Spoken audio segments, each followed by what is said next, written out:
Hi, welcome. In this video, we're going to talk about how you, not me, can make the world better. So let's get started. So what I want to do in this video is to try and kindle a flame in your heart. So you may remember the movie The Sixth Sense, where a person says, I see dead people. So I don't see dead people, but I see a lot of people with dead hearts who are cynical, who are jaded. And what I want to do is try and kindle a positive flame in the heart. A lot of people have a negative flame, but I want to kindle a positive flame in your heart. And at the end, we'll see if I succeeded in doing that. If I didn't, I just have to try harder. Now, I'm going to start by setting the context about me and the Bhagavad Gita. And don't worry, this is not about philosophy. So it's very practical, and we'll get into practical stuff pretty soon. So then I'm going to talk about collaboration, like the Ccdi, which stands for the Clayton Christensen Disruptive Innovation Awards, because I think you need disruptive innovation. You need to think differently if you're going to make the world better. So I'm trying to create a Slack group of fellow MBSM travelers. So by MBSM travelers, and I'll explain what that is, are people who want to make billions by serving millions. Not all of them are actually involved in startups that are doing this or joining startups that are doing this, but a lot of them are trying to help these startups actually become successful. So we'll talk more about that. Then I'm going to talk about actions, because if this group is formed and it doesn't take any actions, then it's just going to be like idle chit chat or messages and videos, which we will find very nice to pass our time, but they're not going to make a difference. So actions are very important. And so I'm going to talk about something called Mission 25 Delhi. And you could replace Delhi with any geography around the world, because this is not necessarily about India. It could be about the world. So anyone around in any part of the world can join and be part of this exercise of where you make the world better. So I'm also going to talk about action called India for Prosperity. So India has had many movements, like India Against Corruption, like India Against Rape, and so on and so forth. So here I want to try and see if we can do a positive movement like an India for Prosperity, and whether citizens can demand prosperity. Lastly, the ethos is not to blame anyone, because blaming never helps us. So again, we want to inspire everyone and blame no one. So with that, let's me get started with the first part about setting the context. So who am I, and where does the Bhagavad Gita fit in? So I'm 63 years old. I was on the founding team of PayPal. Before that, I was Citibank. And I have a lot of experience in actually being a practitioner of disruptive innovation, and a fairly successful practitioner at that.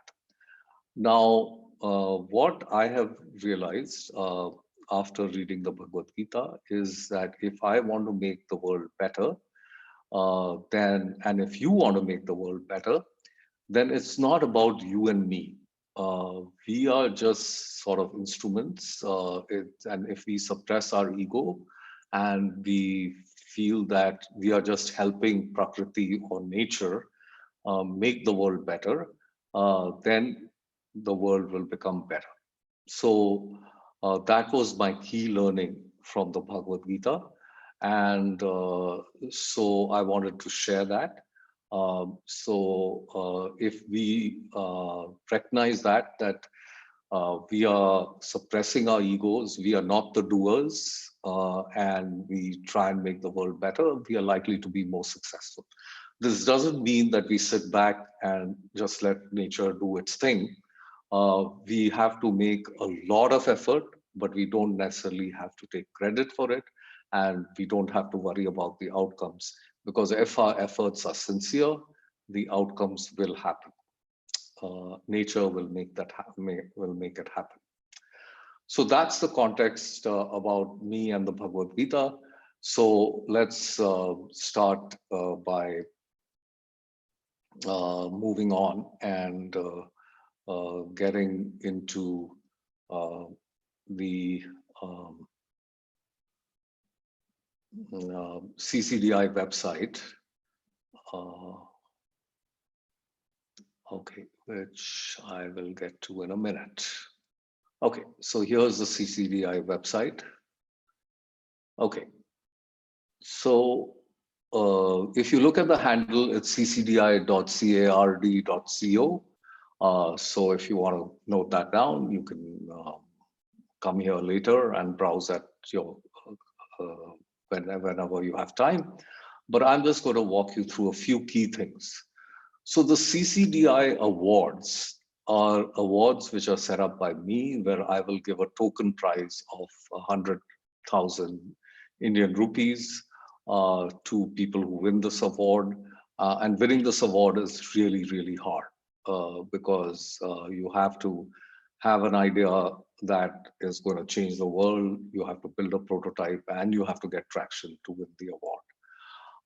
But I'm going to also be a coach in this. So you could apply for the CCDI awards and take the benefit of coaching from me and others in the Slack group to try and qualify for Village Global VC, which is a fantastic idea, and I'm just going to very quickly navigate to that site. So it tells you that it's venture capital, early stage venture capital firm. They take 7% of your equity for 150,000 US dollars in seed money. And if you get selected for their cohort, then they connect you with some of the world's most successful entrepreneurs, right? So people like Bill Gates, Mark Zuckerberg, Reid Hoffman, Jeff Bezos, Diane Green, and Sarah Blackley, to name a few. So you can see this would be a dream team for entrepreneurs to connect to. Now, obviously, getting selected to join with the Village Global cohorts is probably as difficult as getting selected for IIT Bombay or any of the IITs, somehow I made it to IIT Bombay, but so I can probably be a coach. If I'm a coach and the entire Slack group is a coach, it doesn't mean that you will get selected, but it could increase your chances of getting selected. And there, or maybe the coaching will make you realize that, hey, this is not my cup of tea, and maybe I should do something else, or whichever way. Right. So that's what the CCDI awards are. Now, to join the CCDI Slack group, you have to take this awesome course, which again I'll click on and show you, which is this Entrepreneurship in Emerging Economies. It's done by Harvard University. It's Harvard X. It's on the edX platform. You can see the URL here. And you can also click on it from the CCDI website. So as you can see, the course is for 6 weeks and it's 3 to 5 hours per week. So it's 18 to 30 hours of work. I probably did it in 15 and I did it in 3 or 4 days because I found the course so fascinating that I just couldn't wait to get to the next episode. And this is more by learning from stories and case studies with a very nice theoretical framework. It's a lot of fun, at least for a person like me. So I think you could start off by doing a few free things, but if you like it, then get on to the verified track, because to join the Slack group, you have to be on the verified track. Now, getting the verified certificate, it costs 14,538 rupees. There is some possibility of you're getting for aid if you qualify, so it may cost you zero.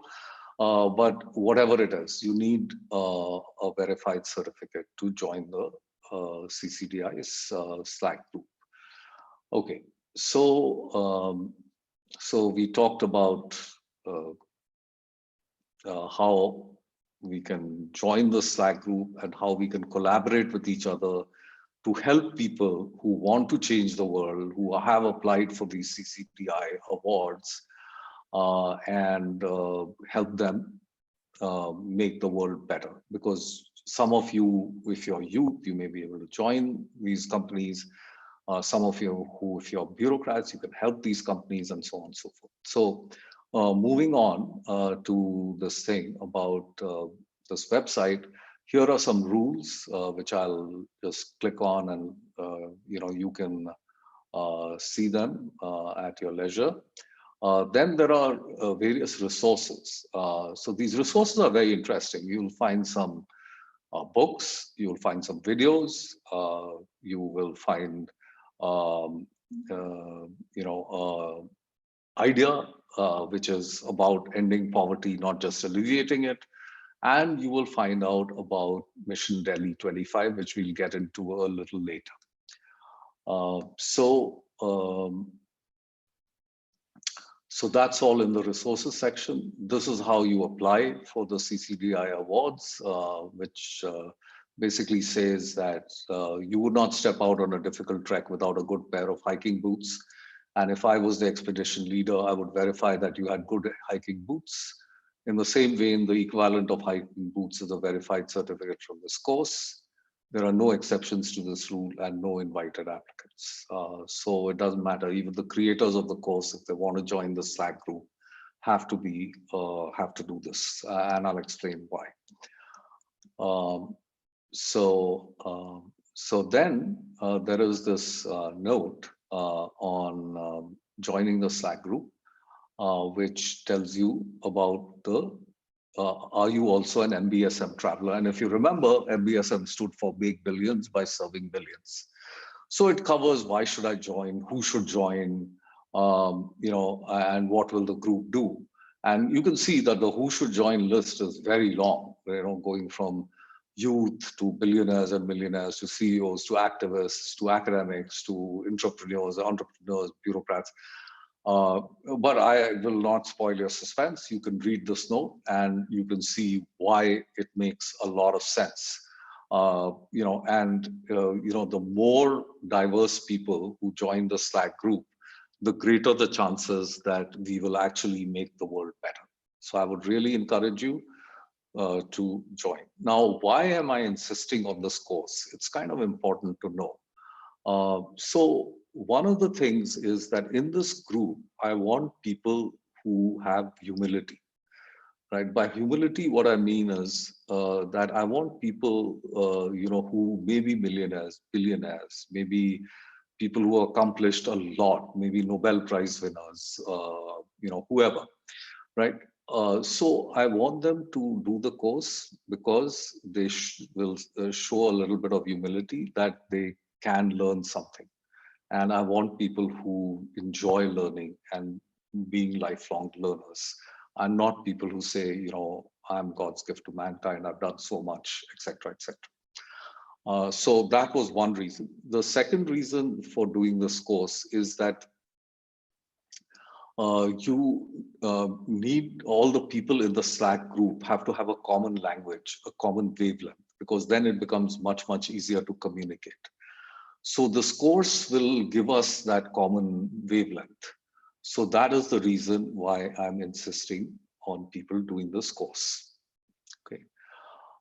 So that covers the thing about the CCDI, the Slack group, and the MBSM travelers. Now I want to move on to the action points, and I had two. So one was the India for Prosperity group, which is just an idea. So I'm just going to talk about that idea, and it's still to be launched, and it'll probably be launched as a leaderless movement, following the starfish type of organizing principles rather than the spider organization principles. And the starfish organizing principles are more like Bitcoin or like Alcoholics Anonymous or Wikipedia, and where anyone can create a chapter and the movement can spread. And the whole idea behind the movement is that after India got independence from the British, India seems to have traded one set of rulers for another set of rulers, which are the bureaucrats, the regulators, the judiciary, and the politicians. So while a lot of them call themselves as public servants, and some of them actually do act as public servants, but they are the exceptions. More or less, the rule is that they do not act like public servants, but they act like rulers. So India has never truly been free, and the people have acted like a praja, being ruled by a ruler, and not like citizens in a vibrant democracy. So if the citizens demand prosperity, the chances that the leaders will fulfill the demands increases. And if they say that, whenever they elect a leader, they say, we're not going to elect you based on your caste or whether you're a strong man or not, or any other thing, your religion, your whatever. But we want to see your prosperity plan, and we want to see how you're going to deliver it. So then the chances that we are actually going to see prosperity, and by prosperity, I don't mean just wealth, I mean contentment and health, which are probably more important than wealth also. So that is what I mean by prosperity. So that's the action thing. Now, how this will evolve and all that is once we get a little bit of critical mass in the Slack group, we will probably try and figure it out. And there may be something else which I have not even thought of, because I want to be a very light touch moderator. And probably if I have enough youth who join the group, I want 90% of the people who join this group to be youth, because they have the most to gain and the most to lose if India does not become prosperous, or the world does not become prosperous for that matter. So the other action point that I wanted to very quickly cover and then end this video is this concept of Mission 25 Delhi. So let me very quickly go there. So in the resources, you can see the last thing is this Mission 25 Delhi. And it's a fairly short document, which I would encourage you to read. Now, what I'm trying to say is that any geography, if they become enablers and help world-class entrepreneurs attract them to this geography, to use it as a lab and get them to solve various problems, saying that you have to have a certain amount of capital and we are going to regulate you, but we're going to be enabling regulators and we're going to help you. So because for world-class entrepreneurs, one of the biggest problems is actually getting critical mass. And a geography like Delhi has huge amounts of people, huge amount of critical mass. So if you are trying to do an affordable healthcare solution, or you're trying to do an affordable housing solution, or you're trying to end poverty, or you're trying to solve malnutrition, or whatever else you're trying to do, Delhi can be, or any such geography which becomes enabling, can be a very good thing. It may even be like the geography for Estonia, if you're trying to build a election platform, which can conduct any kind of election in the world, and it's going to be very low cost and all digital, and maybe Estonia wants to enable that, then it could be Estonia, right? So it need not even be one geography. There could be multiple enabling geographies all over the world in that. So this particular document outlines how a consulting unit could form a bridge between the chief minister's office and entrepreneurs. And if the incentives for this consulting unit are aligned, they bid for this and so on and so forth, which this document outlines, then you can get great outcomes for the enabling geography, great outcomes for the consultants, and great outcomes for the entrepreneurs who actually end up building these disruptive innovations in this lab, which can then scale globally and help the world, right?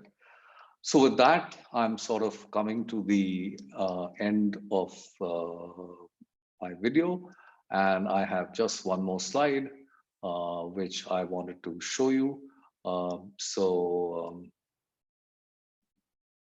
Okay, so moving to that last slide. So if you got this far, first of all, I want to applaud you because, in this age of instant gratification, trying to get people to watch a full video is really hard.